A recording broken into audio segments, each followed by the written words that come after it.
अशोक खरात या भोंदूनं एवढं प्रचंड मोठं साम्राज्य कसं उभं केलं?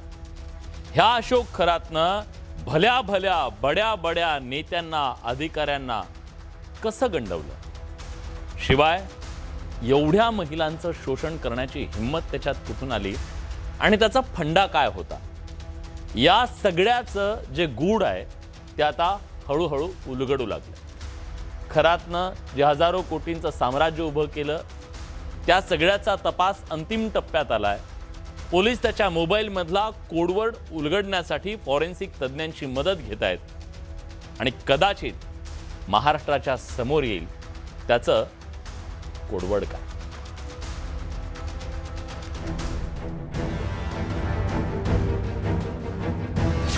कोडवर्ड उलगडणार खरातचे कारनामे. 2,500 पेक्षा अधिक नंबर कोडवर्डमध्ये. कुणाकुणाचा बुरखा फाटणार? भोंदू अशोक खरातच्या एका गुन्ह्याचा उलगडा करण्यासाठी आता पोलिसांनी त्याच्या मोबाईल फोनवरती लक्ष केंद्रित केलंय. खरातच्या फोनमध्ये त्याच्या सगळ्या कारनाम्यांची कुंडली दडलेली आहे आणि म्हणूनच पोलिसांनी खरातच्या फोनमधील माहिती पडताळण्यास सुरुवात केली आहे. पण हे काम काही सोपं नाही, कारण खरातने आपल्या संपर्कात असलेल्या हाय प्रोफाईल व्यक्तींची नावं कोडवर्ड अर्थात सांकेतिक भाषेत लिहिलेली आहेत. कोडवर नावं दिलेच असणार. कोडमध्ये असलेली नावं कदाचित काळा धन पांढरा करायसाठी असेल, ब्लॅक मनी व्हाईट करायसाठी. कारण ज्यांच्या फोटोमध्ये सगळी मंडळी जी दिसते, काही फोटो दिसत आहे, तो एक चेहरा काल आमच्या सुषमाताई अंधार यांनी त्या संदर्भातलं वक्तव्य केले आहे की तो काळा पैसा पांढरा करणारा व्यक्ती आहे. त्यामुळे त्यांच्या नावाने कोडमध्ये नावं कदाचित लिहिली असतील. जे आहे ते आता ट्रू कॉलर आहे किंवा अनेक वेगवेगळे नंबर त्याच्या मोबाईलमध्ये जे काही 4-5 हजारच्या वर नंबर असतील त्याची चौकशी होईल. आणि मला वाटतंय की अनेक म्हणजे 39हून अधिक आमदार, अनेक राजकीय नेते, अनेक राजकीय मंत्री, IPS अधिकारी, IAS अधिकारी जे आहेत यांचे जे नंबर आहेत ते त्याच्याकडे आहेत आणि त्यांचा त्याच्याशी काय संबंध? अनेक बडे राजकारणी आणि प्रशासकीय अधिकारी भोंदू खरातच्या संपर्कात होते.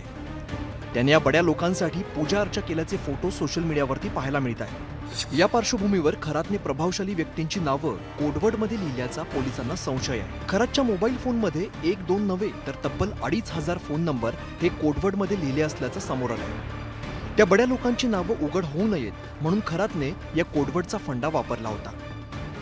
आता SITने या सगळ्या प्रकरणामध्ये भोंदूबाबा अशोक खरात याचा मोबाईल फॉरेन्सिकसाठी पाठवण्याचा निर्णय घेतला. फॉरेन्सिककडून याचा क्लोन रिपोर्ट जो आहे तो देखील आता SITच्या पथकाला प्राप्त झाला आहे आणि आता या क्लोन रिपोर्टच्या आधारावरती पोलिसांकडनं आणि SITकडून या भोंदूबाबा अशोक खरात याच्या मोबाईलमध्ये कोडवर्डच्या माध्यमातून सेव्ह करण्यात आलेले नंबर कुणाचे होते, ते राजकीय नेत्यांचे होते, अधिकाऱ्यांचे होते की आणखी कुणाचे होते याचा शोध घेतला जाणार आहे. अशोक खरातकडे सल्ल्यासाठी जाणाऱ्या नेत्यांची यादी बरीच लांब आहे. माजी मंत्री दीपक केसरकरांनी खरातच्या राजकीय भक्त मंडळांविषयी केलेलं विधान जरा लक्षपूर्वक ऐका. खरातच्या भक्त मंडळातील सर्वपक्षीय लोकप्रतिनिधींचा समावेश आहे.